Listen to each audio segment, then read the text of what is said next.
Hello everyone, myself Dr. Bharat Singh Meena from Government College Kota। आज हम chemical bonding second में ionic solids के अंतर्गत valence bond theory या हम कहें संयोजकता बंध सिद्धांत के बारे में डिटेल से डिस्कस करेंगे। तो आइए सबसे पहले ये जानते हैं कि ये सिद्धांत किसने सुझाया था।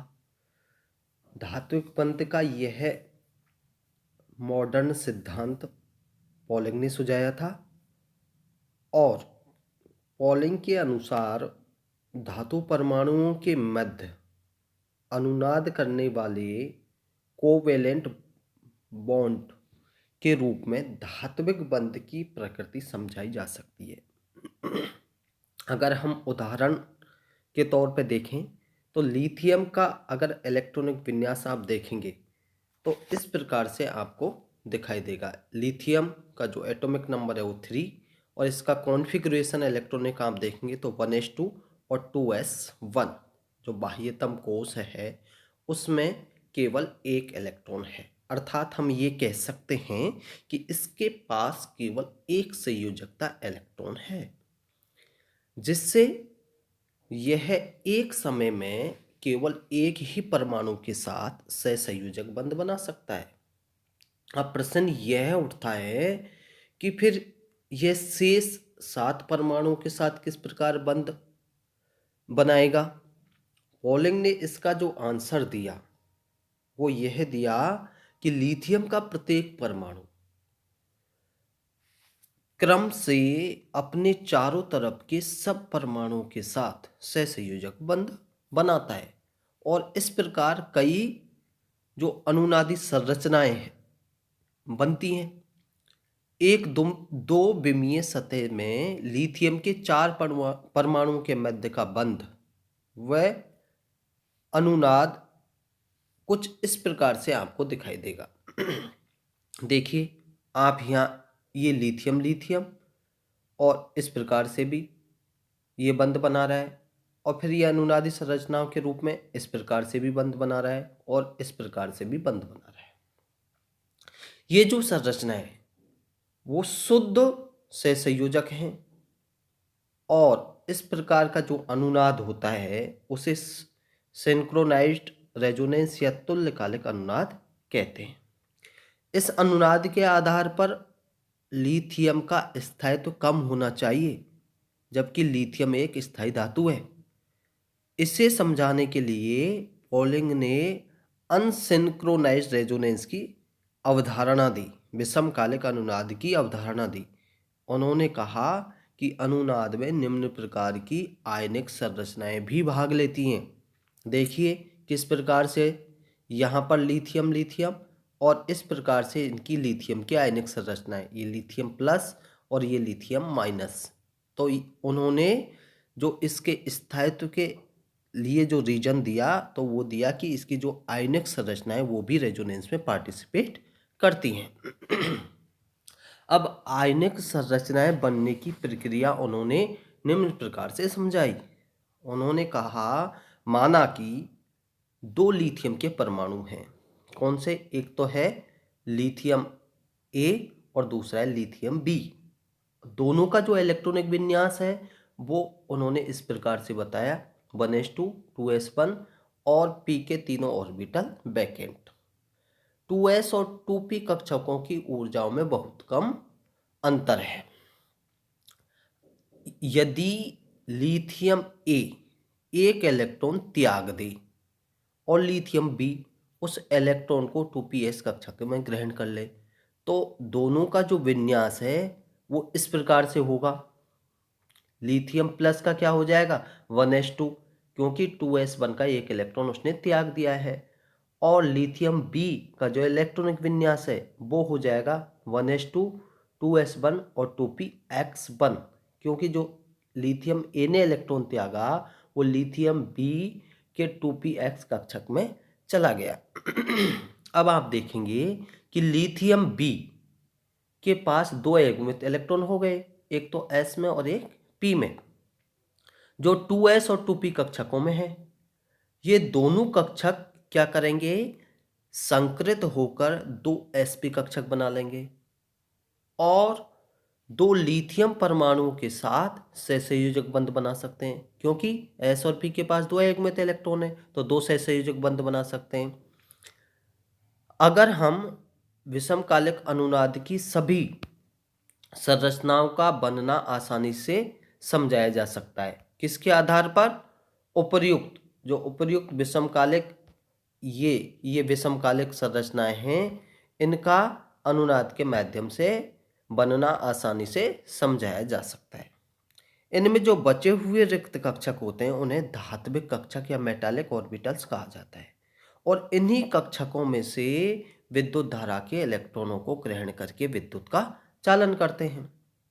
अब देखिए, ग्रिफिथ ने जो ससंजक एनर्जीज के आधार पर धात्विक बंध का स्पष्टीकरण दिया। 3 लंबे आवर्तों के तत्वों की ससंजक ऊर्जाओं के मान अगर आप इस डायग्राम में देखेंगे तो इस प्रकार से आपको 3 बड़े आवर्तों की ससंजक ऊर्जाओं के मान दिखाई दे रहे हैं। ये किलो जूल प्रति मोल है इस साइड में और इस प्रकार से आर्गन, क्रिप्टॉन, जीनॉन और रेडॉन आपको ये शो हो रहे हैं और इनकी 3 बड़े आवर्तों की ससंजक ऊर्जाएं यहाँ पर दिखाई दे रही हैं। तत्वों के गलनांक, क्वथनांक, गलन की ऊष्मा, कठोरता आदि ऐसे गुण हैं जो तत्वों की ससंजक ऊर्जाओं से रिलेटेड है। इनके लिए भी आप जो उपर्युक्त वक्र है इससे प्राप्त करते हैं। तृतीय आवर्त के लिए प्राप्त वक्र सबसे अधिक रेगुलर है।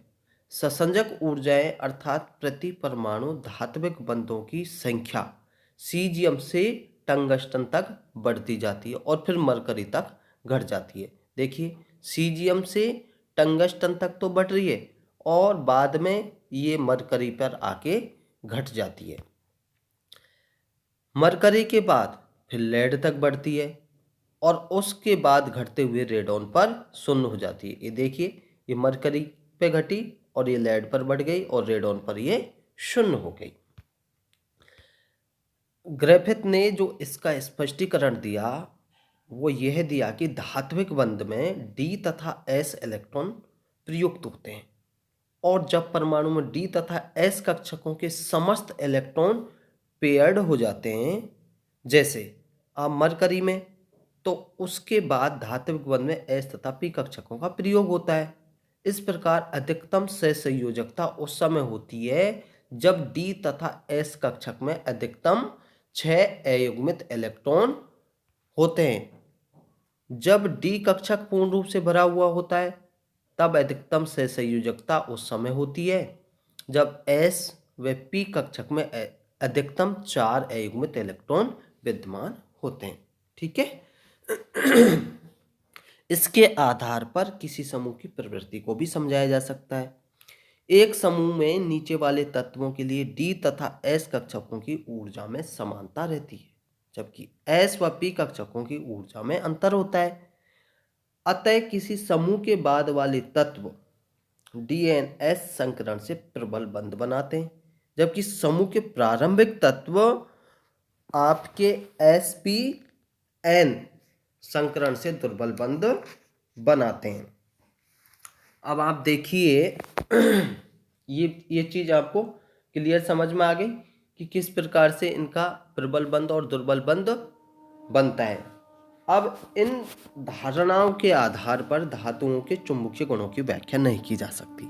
इसके लिए पॉलिंग ने जो सजेशन दिया वो यह दिया कि समस्त धातुओं में DS व P 5n-1 D कक्षक, 1 NS कक्षक व 3 NP कक्षक, कुल मिला के टोटल कितने हो गए, 9 कक्षक उपयोग में आते हैं। इनमें से 6 कक्षक बंध में प्रयुक्त होते हैं। 0.72 धात्विक चालकता के लिए रिक्त रहते हैं और 2.28 अबंधी कक्षक के रूप में बचे रहते हैं।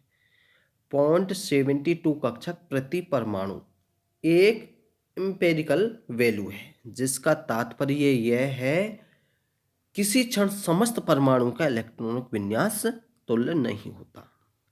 6 जो बंदी कक्षक हैं जिन्हें बॉन्डिंग ऑर्बिटल्स कहते हैं में प्रेजेंट अनपेयर्ड इलेक्ट्रॉन्स की संख्या उसके धात्विक बंधों की संख्या के बराबर होती है, जो कि ठोस अवस्था में बंध बनाकर पेयर्ड हो जाते हैं।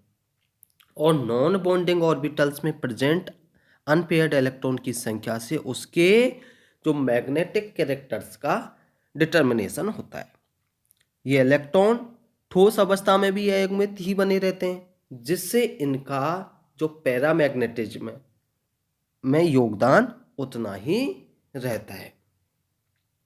अब आप देखिए, ये टेबल देखिए। इस टेबल में इन कक्षकों के नियमित और सिस्टेमेटिक फिलिंग, बने हुए धात्विक बंध तथा तत्वों के चुंबकीय गुण आदि तत्वों के इलेक्ट्रॉनिक विन्यास से किस प्रकार प्रभावित होते हैं, इससे स्पष्ट करने के लिए इस सारणी को आप देखेंगे तो इसमें देखेंगे कि जो एटॉमिक नंबर पोटेशियम का है 19 से 35 ब्रोमीन तक के एलिमेंट्स का ठोस अवस्था में इलेक्ट्रॉनिक विन्यास दिया गया है। आप देखेंगे ये तत्व हैं और इसमें पोटेशियम से स्टार्ट हो रहा है और पोटेशियम से स्टार्ट होकर ये इनके परमाणु क्रमांक दिए हुए हैं और ये बंदी कक्षक दिखाए हुए हैं साथ में। पोटेशियम में कितने हैं, कैल्शियम में कितने हैं, अबंदी कक्षक हैं, धात्विक चालकता है, धात्विक बंध हैं और चुंबकीय आघूर्ण है। इसी प्रकार से आप ब्रोमीन तक इन सब के बंदी कक्षक, अबंदी कक्षक, धात्विक चालकता आदि का अवलोकन इस टेबल के माध्यम से कर सकते हैं। अब इस सारणी में एक इलेक्ट्रॉन का फिलिंग फर्स्ट से तथा आंशिक भराव 0.28 इलेक्ट्रॉन और जो आपका एक्स है वो है 0.72 इलेक्ट्रॉन और वी है 0.44 इलेक्ट्रॉन द्वारा प्रदर्शित किए गए। उपयुक्त सारणी से क्या स्पष्ट होता है कि परमाणु संख्या 19 से 24 तक के तत्वों में बंधी कक्षकों में अयुग्मित इलेक्ट्रॉन की संख्या बढ़ रही है। कहां से? 19 से 24 तक। अतः इनके धात्विक बंधों की संख्या अर्थात धात्विक गुणों में वृद्धि हो रही है। सेकंड है परमाणु संख्या 25 से 28 तक जो अबंधी या चुंबकीय कक्षक हैं बढ़ते हैं, अतः इनमें चुंबकीय आघूर्ण पाया जाता है। थर्ड है सारणी में चुंबकीय आघूर्णों के मान अनपेयर्ड इलेक्ट्रॉन के रूप में दिए गए हैं, जिसे √s+2 द्वारा इनको बोर मैग्नेट्रॉन के रूप में परिवर्तित करने से इनके चुंबकीय आघूर्ण का बढ़ता हुआ क्रम इस प्रकार का होता है। निकेल की वैल्यू मैग्नीज से कम है, मैग्नीज की कोबाल्ट से कम है और कोबाल्ट की आयरन से कम है। ब्रोमीन में धात्विक बंध शून्य है अर्थात ये विशुद्ध अधात्विक तत्व है। पोटेशियम से लेकर सेलेनियम तक के तत्वों के धात्विक गुण का बढ़ता हुआ क्रम इस प्रकार से होता है। सबसे कम किसका है? सेलेनियम का, और फिर potassium, arsenic, calcium, gallium, scandium, और इस प्रकार से बढ़ता हुआ या क्रोमियम, मैग्नीज, आयरन, कोबाल्ट और निकल का इक्वल है। इस प्रकार पॉलिंग सिद्धांत के आधार पर तत्वों के धात्विक, चालक एवं चुंबकीय गुणों की व्याख्या की जा सकती है। विभिन्न धातुओं की क्रिस्टल संरचना n-1 कक्षकों की आपेक्षिक ऊर्जा पर डिपेंड करती है। किस प्रकार की क्रिस्टल संरचना कौन से संकरण से प्राप्त होती है, इसे हम इस टेबल के माध्यम से समझ सकते हैं। SCP क्रिस्टल संरचना तब होगी जब HD2 कक्षक भिन्न भिन्न तलों के साथ बंध बनाते हैं या PD5 कक्षक उसी तल के साथ बंध बनाएंगे तो आपकी क्रिस्टल संरचना SCP होगी। और SP-D4 कक्षक भिन्न भिन्न तलों के साथ बंध बनाते हैं या P3-D3 कक्षक उसी तल के साथ बंध बनाते हैं तो FCC क्रिस्टल संरचना होगी। जनरल सिचुएशंस में धातुओं की निष्क्रियता एवं स्थायित्व का कारण है उनके संयोजकता कोष के इलेक्ट्रॉनों का डीलोकलाइजेशन, जिससे इनकी अनुनाद ऊर्जा का मान अधिक हो जाता है और जो इन्हें स्थायित्व प्रदान करता है। संयोजकता बंध सिद्धांत की सीमाएं, limitations of valence bond treatment. यह सिद्धांत धातुओं के कई गुणों की व्याख्या करने में सफल रहा, फिर भी यह पर्याप्त नहीं है, क्योंकि इसकी सहायता से धातुओं के निम्न गुणों की व्याख्या नहीं हो सकती। कौन कौन से? पहला है धातुओं की वैधोच्चालकता, दूसरा है धातुओं में अर्धचालकता, तीसरा है ताप परिवर्तन से चालकता में परिवर्तन, और चौथा है धात्विक चमक। इन गुणों की यह व्याख्या नहीं कर पाता है। उपर्युक्त सब गुणों की व्याख्या धातुओं के आणविक कक्षक सिद्धांत अथवा बैंड सिद्धांत के आधार पर की जा सकती है।